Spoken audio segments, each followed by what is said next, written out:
Okay, and the person I'm trying to hear through this tech catastrophe is Ben Burgess, our friend. He's the author of Give Them an Argument, Logic for the Left. Actually, Professor Wolff is writing a response to your book called Give Them a Brick, The Streets for the Left. No, I'm just playing. He is, of course, a professor of logic. He teaches at Perimeter College at the part of the Georgia State University system in Georgia. He has a very good Patreon page. Ben, are you ready for your song? Born ready. Born ready. All right, here's Ben's song by Moondog. So please go. Okay. You got to restrain me. Debunk all of it. Logical analysis. You're going to show us how to argue that. He walks off based screen. on data from a bunch of different countries. There's abundant evidence that at this point that that's bullshit.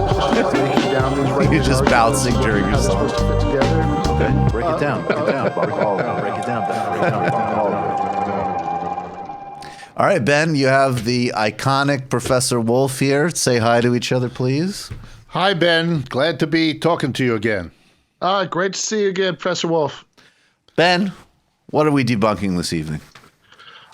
This evening we are debunking Michael Brook. Wow, that was a nice little slip. David Brooks. That guy needs to change his name. I demand it. Who you know is a really smart guy and really insightful because he's been given a column at the New York Times. So obviously he wouldn't be given that kind of journalistic push if he's going to do something good with it. And he wrote recently an opinion piece called "I Was Once a Socialist, and Then I Saw How It Worked."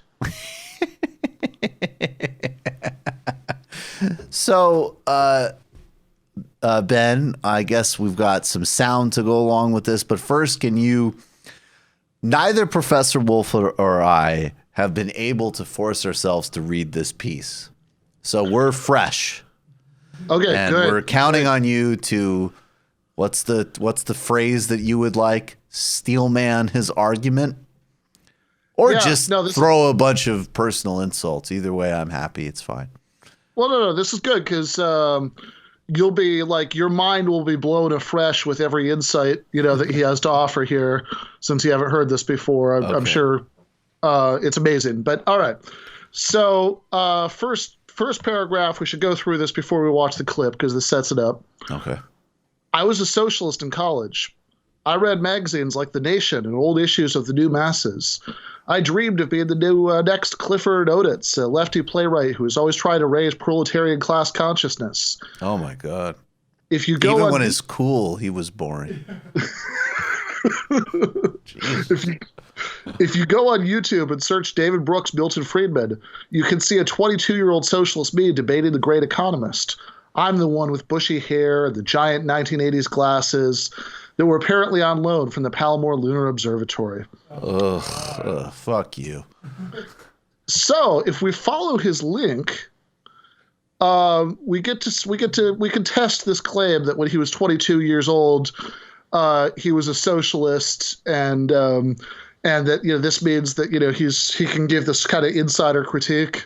Okay, we're ready. We're going to play this clip now. This is Milton Friedman and a young self-proclaimed socialist whose dream was to be a playwright that nobody's ever heard of that wrote knockoffs of Death of a Salesman. That's my editorial. Okay, let's go. Which we want to run. How we define private property, what we mean by private property. There's a role for government in adjudicating disputes between us. There is a role for government, a very important role. And I believe our government played that role quite well for about 100 years.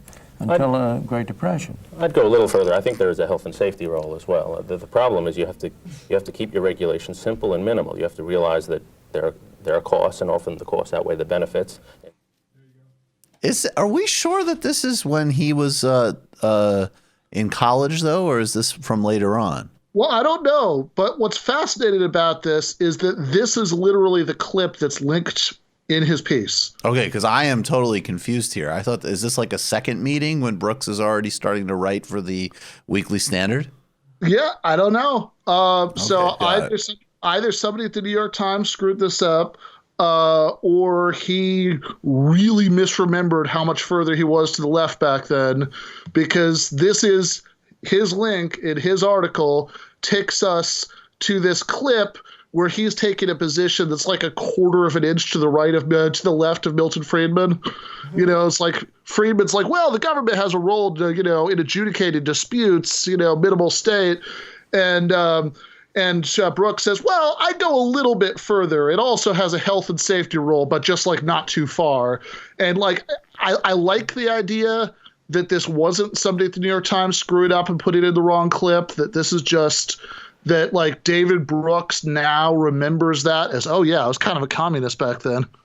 I'm going to have to go with it's a screw up because the timelines don't fit. By the time he's 1990, he's already, he's writing for the Weekly Standard. And I think he's already saying like, look, I mean, there should only be so much fecal matter allowed in pig products. Because if you eliminate all of it, then we have the Soviet Union. Yes, Professor Wolff. Also, a socialist, even the mildest, moderatest one, listening to the blather that's coming out of Milton Friedman 100 years before the Depression, the government simply adjudicated disputes. What the hell does that mean? That he runs a court system or right. But could I just remind Mr. Friedman and those who are deluded by him, during that 100 years, there was a civil war in which the capitalist government of the United States destroyed the slave system in the South, took away the slaves from their masters and gave them no compensation. It took property from masses of people. In fact, the greatest investment of property was in the slaves for many, and that was taken from them with no compensation at all. They also slaughtered a vast number of Native Americans, stealing their land and their animals and their villages.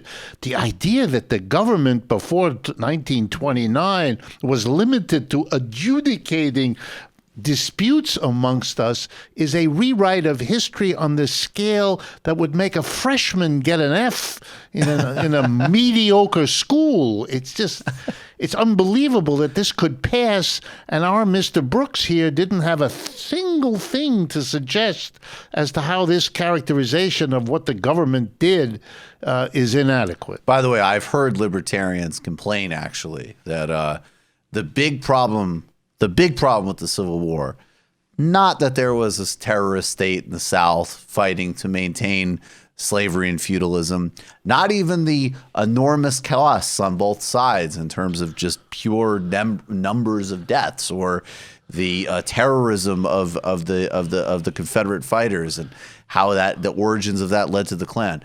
The big problem was, and the fundamental injustice was, that Abraham Lincoln did, in fact, not offer restitution. Because that was a total violation of people's property rights, which they say unironically. And also, when they have enough self-awareness to realize that sounds as obscene as it sounds, that even if it was wrong that human beings were property, there was still contractual obligations. Right. So the right thing to do was to free the people, which, of course, you didn't need to have a war to free because it would have inevitably happened anyway because of capitalism. But if you were going to do it, you needed to definitely basically make sure that Leonardo DiCaprio's character in Django Unchained get a massive check, because whatever else you think of these barbarous murderer Confederates, they did have a deal broken. And that, just as Rand Paul's big insight of the entire struggle of the 50s and 60s against American apartheid was like, yeah, I understand a lot of things were going on, but Howard Johnson's managers were told that they had to serve coffee to human beings. Obviously, that was the biggest threat to liberty taking place. And the long tradition of libertarians having great values and making a lot of sense and being extremely historically informed. But anyways, Ben, I think we're back to David Brooks. Yeah, I do want to throw in, by the way, that if you ever want to see an actual clip of a socialist talking to Milton Friedman. There's a great one on YouTube of Michael Harrington going at it with Friedman, and while Friedman is talking, Harrington looks like he's half asleep, and then he starts his rebuttal with the words, "Now back to the real world." Right. It's the appropriate response to Milton Friedman. But so as you read this, Brooks does start to, well, he tries to steel man us, right? He says, a few paragraphs down, the best version of socialism is defined by Michael Walzer's phrase, what touches all should be decided by all. The great economic enterprises should be owned by all of us in common. Decisions should be based on what benefits all, not the maximization of profits. Hey, sounds good, right? So what's wrong with that? Skip a couple more paragraphs down. My socialist sympathies didn't survive long once I became a journalist. I quickly noticed that the government officials I was covering were not capable of planning the society they hoped to create. It wasn't because they were bad or stupid. The world is just too complicated. They like that one. So just so we're keeping score so far, the world is too complicated for democratically elected officials who are accountable to the electorate as a whole to make decisions about how it works. But it's exactly simple enough for CEOs and wealthy investors to make those decisions. Right, yes. Any thoughts on the complicated idea, Professor? Yeah, it just reminds me, it used to be in the days when we had kings and queens, that they were the ones who explained to the rest of us who were merely subjects that governing was much too complicated in our big societies with kings and queens to be left to average mortals without the special link, usually to God or something like that, that kings and queens were thought to have, and that therefore democracy would never be relevant or appropriate because those decisions have to be made by people who are endowed with whatever that special sauce is that makes you a king or a queen. In response to that sophisticated argument, many societies separated the heads of these people from the rest of their bodies and decided to do without monarchy. And the prediction that the world would fall apart in the absence of monarchy turned out not to make a whole hell of a lot of sense. It didn't happen. It's sort of like the argument that the only way to decide who will be your spouse is to have your parents do that and work it out with the parents of somebody else. I keep telling Matt and that. Yes, and if ever you got to a society in which young people actually went out and found their own partners, the world would come to an end. They're too young. They don't know how the world works. Their hormones are too busy. It has to be the settled parents. You know, now we realize those both people, versions are a disaster. Yes, exactly. That those old people who have settled down to the living death that is old age, for some of us. That's right. You know, and we now know that when you let young people go, they may not make the perfect marriage, but they really don't have a worse record than we had before. So the real question is, why would you want to assume that the king, who you don't want in your civil society, you do want in your workplace? Why would you want to keep the king inside the workplace when you got rid of him outside? What the hell's going on? Why would you make such an assumption? And that's all it is. It's the notion we have to have no democracy, top-down authority, a tiny number of people, board of directors in most corporations, maybe the owner of a business, maybe the one who started it, maybe his idiot son, who knows? But that we have to give the authority to a tiny number of people. It made no sense. Well, excuse me. Politics. I'm sorry. I just need to push back. One day I do envision, very, very long time from today, that there will be a significantly more stupid version of this show that is carried on by my male heir. I'm working very hard on that. But Ben, does David Brooks have an answer to anything approaching the brilliance of what you just heard? Well, what he says is socialist planned economies, the common ownership of the means of production, interfere with price and other market signals in a million ways. Now, what he's raising here is the socialist calculation problem, much debated in the 20s and 30s. What he's completely ignoring is that there's actually been a lot written about this in more recent decades by smart socialists like Cal Ruskowski and Leigh Phillips, who wrote a super interesting book called The People's Republic of Walmart, or Paul Cockshott, towards New Socialism, where socialists who know a lot about cutting edge technology and how, change in information technology could facilitate economic planning, give various answers to these. Now, the only kind of gesture he makes at knowing that this response exists is this sentence. It doesn't matter how big your computers are. The socialists can never gather all the relevant data, can never construct the right feedback loops. And I think it's really worth highlighting just how lazy that is. Doesn't matter how big your computers are. Like, because in 2019, that's really what we're looking at. Like, that's how we evaluate changes in computer technology, how big they are. Right.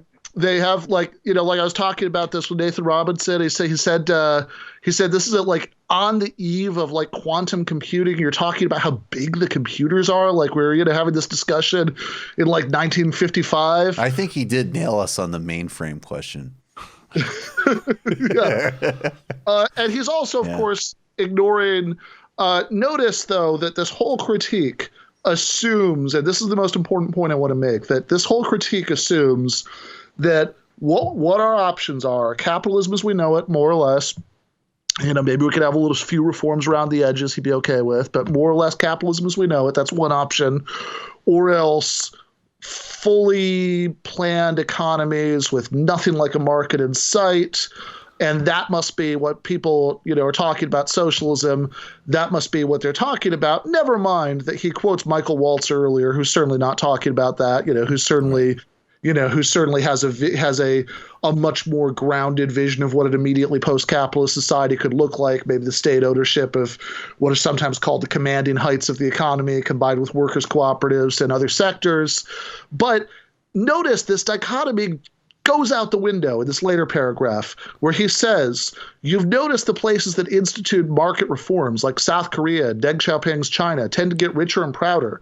Places that move towards socialism, Britain in the 1970s, Venezuela more recently, tend to get poorer and more miserable. So this is the part that really confuses me, because in his anti-socialist arguments earlier, he seemed to be assuming that the only sort of non-capitalist society that's possible is one where we have fully planned, completely like marketless, advanced stage socialism. Otherwise, if we can't make that work this second because the computers aren't big enough, apparently, then we've got to stick with capitalism. But now he seems to think there's a range, right? That Britain in the 70s or Venezuela more recently are more socialist than these other societies, and bad things happened there. Therefore, this is an indictment of socialism. And if we're going to say that there's a range, that we can have more socialist and less socialist as a matter of degree, then these are bizarrely cherry-picked examples. What about the Nordics? That are all even France. You guys were talking about it in the main show, right? France today has a bigger public sector than Venezuela had at the height of the Chavez welfare state. And I don't think I think most Venezuelans would rather live in France. And that's also because of our interference in a place like Venezuela. But Professor Wolff's going to jump in now to my unfortunate namesake, even though he's older than me. I'm claiming primacy in Brooks, is pissing Professor Wolff off.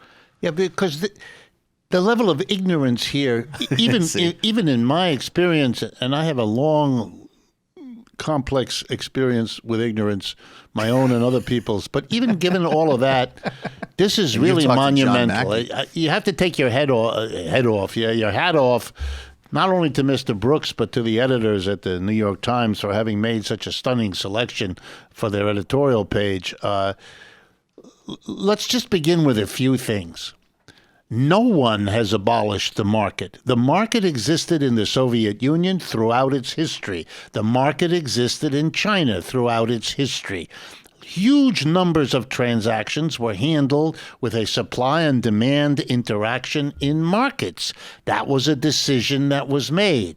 The notion of an economy without any market applies at best to a very short period of time, about a year or two after the Russian Revolution, in something which they called war communism, and which was really about a kind of requisitioning system that is fought in war. By the way, in wartime, markets are routinely put aside. Right. In the United States, we had a rationing system that was not a market system, where you could only get chocolate and milk and gasoline and coffee and meat with a ration card that was distributed by the United States government for a very simple reason. You could not let the market function, because if you did, all the resources that had been taken to fight World War II meant that you couldn't produce consumer goods the way you had before.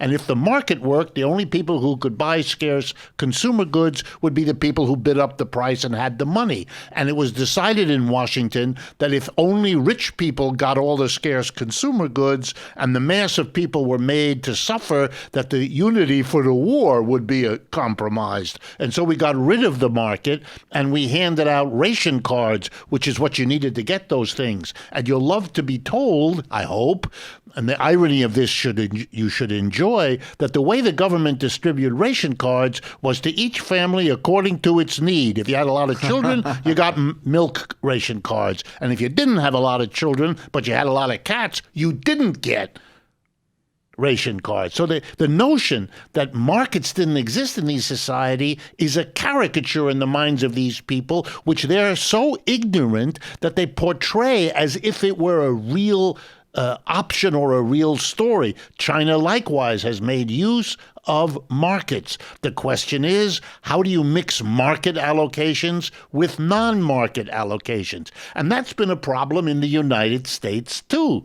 Every family in the United States allocates products, resources, and labor. And guess what? They don't use a market. You don't sit down for dinner and bid for who gets the chicken leg that your mother prepared. She distributes it to you under a different non-market system. And if you, in fact, began to propose over the dinner table that the market be brought in to allocate resources, labor, and products inside your family, your mother or father would probably lean across the table, smack you in the face, and give you the following lecture.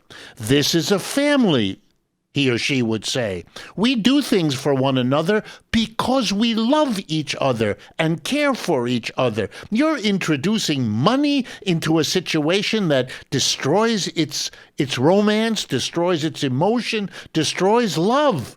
And I've always loved that story, because here's a thought. If the introduction of a market destroys love inside the household, gee, maybe it does that outside the household too. To be fair, I would, yeah. I mean, David Brooks was a militant socialist when he was younger, so yes, he probably. I love the idea that he was a socialist before he learned how it worked. You might have thought it would be wiser for him to say to himself that he was a socialist and had studied a little bit how it worked before he made the commitment. But he didn't. He made the commitment, then he studied how it worked and decided it wasn't appropriate. Yeah. That suggests a person whose procedure in reaching to conclusions leaves a lot to be desired. So what else do we have, Ben? Take us through the last. Yeah, so I just want to say, because I think like a certain kind of, libertarian or conservative hate watching this segment on YouTube, might think, okay, well, come on, a family is one thing, right? You have a small number of people who have an emotional attachment to each other. But of course, any kind of interaction between large numbers of people without those social attachments, those need markets.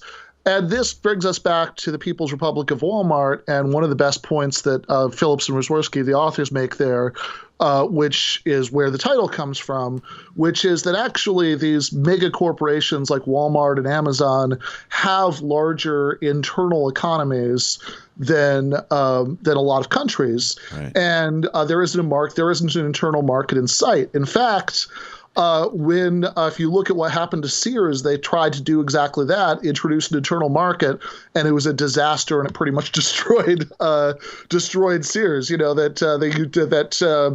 should have the seat at the board of directors should have resembled what Professor Wolff just described at a dinner table, minus the part about love, maybe. Right.